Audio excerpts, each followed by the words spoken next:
도시재생의 발목을 잡는 빈집 문제, 어제도 전해드렸었죠. 구체적인 자료 조사가 미흡하다 보니 대책 또한 실효를 거두기 어려운 구조입니다. 도시재생을 외치는 목포의 원도심, 목원동도 예외가 아닌데요. 오늘은 빈집 조사의 허점을 허연주 아나운서가 짚어봤습니다. 개항 한 세기를 넘긴 목포의 오래된 도심.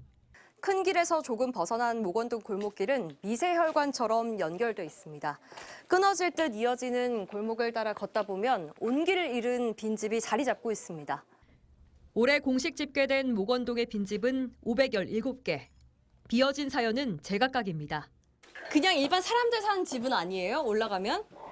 여기로 다 비었어. 다 비었어요? 네. 언제부터 비었어요? 시작부터. 빈집 이 집도 비고 저 앞에 집도 비고. 목포시가 파악한 목원동의 빈집 수는 정확할까? 목포 MBC가 지난 1월부터 2달 넘게 전수조사한 결과 주거용 빈집은 889개로 확인됐습니다. 목포시가 조사한 빈집 수보다 70% 이상 많았습니다. 인력이라던가 재원 이런 것도 사실은 별도로 확보되어 있는 것도 아니고 하다 보니까 검수 과정까지를 한번 거쳐야 되는데 그렇게 한 바퀴를 돌기가 지자체에서 쉽지는 않은 상황이죠. 정부가 빈집 문제 해결을 위해 특별법을 만든 건 지난 2017년. 하지만 전국 단위 통계를 수집하는 데 어려움을 겪자 2022년 보안법을 제정했습니다. 시군 등 기초지자체가 5년을 주기로 빈집을 조사하고 정비 계획을 의무 수립하도록 했습니다. 5년 단위로 의무화하다 보니 촘촘한 조사가 여전히 이루어지지 않고 있습니다. 여기 보시면 빈 상가들이 줄지어 있는데요. 도시재생의 또 다른 축인 빈 상가 건물에 대한 조사가 전무한 상태입니다. 빈집 특별법으로 빈집에 대한 실태조사 규정은 마련돼 있지만 현재 빈 상업시설 실태조사에 대한 법적 근거는 없습니다.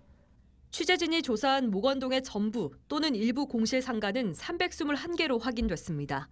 빈집에 빈 상가를 포함하면 도심 곳곳에 구멍이 난 듯합니다. 도시에서 이제 여러 가지 서비스 기능들을 지원하는 게 이제 상업지역의 점포들이잖아요. 상업시설의 공점포라든가 이런 부분들이 파악이 안 돼 있고 민간 또 영업시설이기 때문에 그걸 공공에서 관리하기도 상당히 어려운 거죠.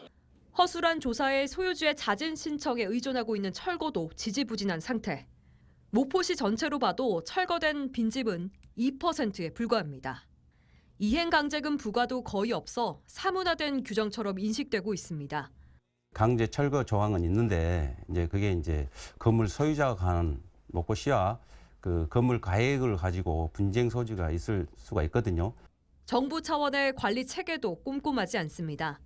도시 지역은 국토부가, 농어촌 지역은 농식품부와 해수부가 관리하는데 전국에 9만 개에 달하는 농어촌 빈집은 그동안 이행 강제금 부과 규정조차 없었습니다. 정부는 다음 달부터 농어촌 지역의 빈집에도 강제 이행금을 부과한다는 방침입니다. 현재 전국의 빈집은 13만 2천 곳. 이 가운데 전남은 18,568개로 전국에서 가장 많습니다. MBC 뉴스 허연주입니다. 언제 어디서나 내 손 안의 뉴스. 광주 MBC 뉴스 유튜브 구독으로 함께하세요.